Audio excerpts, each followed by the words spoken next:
All right, now I'm going to show you how to measure leg length. So leg length is measured in one of two ways. There's true leg length and there's apparent leg length. Now, true leg length does exactly what it says it does. It measures the true length of the leg. So from the top of the leg to the bottom of the leg, what is the length?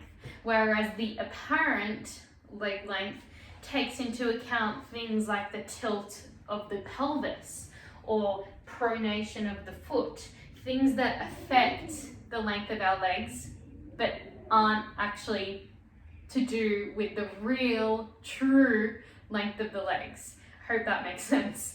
So, to measure true leg length, let's do that one first. We take our measuring tape and we find the anterior superior iliac spine. So to find that on yourself, you're just feeling for those pointy parts that stick out at the front of your hip or the front of your coxal bone. So we're going to put our measuring tape on the anterior superior iliac spine and take it down to the medial malleolus. And I'm reading 35 centimeters there. 35 inches, not centimeters. That would be weird. All right. Actually, let's figure out what it is in centimeters because doing it in inches is not going to help us. All right, there we go. Let's say 88 centimeters. That's a bit more useful to us. So 88 centimeters on the right leg, and then we're going to do the same on the left leg. So we take our measuring tape from the anterior superior iliac spine down to the medial malleolus, and again I'm reading 88 centimeters. So that tells me that this person has this exact same true leg length.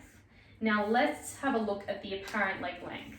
So apparent leg length, we're not looking for the anterior superior iliac spine anymore. We're now looking for the belly button or the umbilicus. So this guy doesn't have an umbilicus, so I'm just going to place it right about here and measure down to the medial malleolus again. And I'm reading 100 centimeters.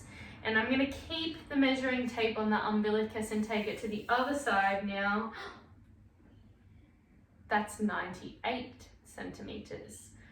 So what does that tell me? If I have the true leg lengths the exact same, so I know that these legs, the femur and the tibia, are the same length, but the apparent leg length, which does take into account other things, is different.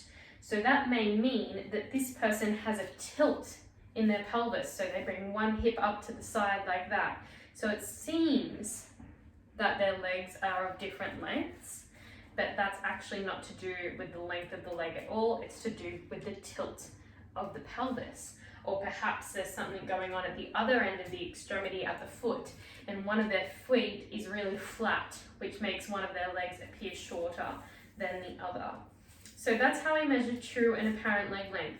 Now, if you do this at home with a family member, it's actually normal to have about 1 to 1.5 centimeter difference between legs in both of those measurements. So about 90% of the population does have abnormal or different length legs, and that's not it's not considered abnormal. It's just considered the normal variation in the limb lengths, and you probably wouldn't even know unless you measured it. The other thing you want to be careful of if you do this at home is that using the measuring tape, there's a lot of error. So you need to be really careful about the person lying on the table, making sure that their back is nice and straight, that their pelvis is in the right position, that their legs are positioned correctly about 15 to 20 centimeters apart, so that you can get an accurate reading.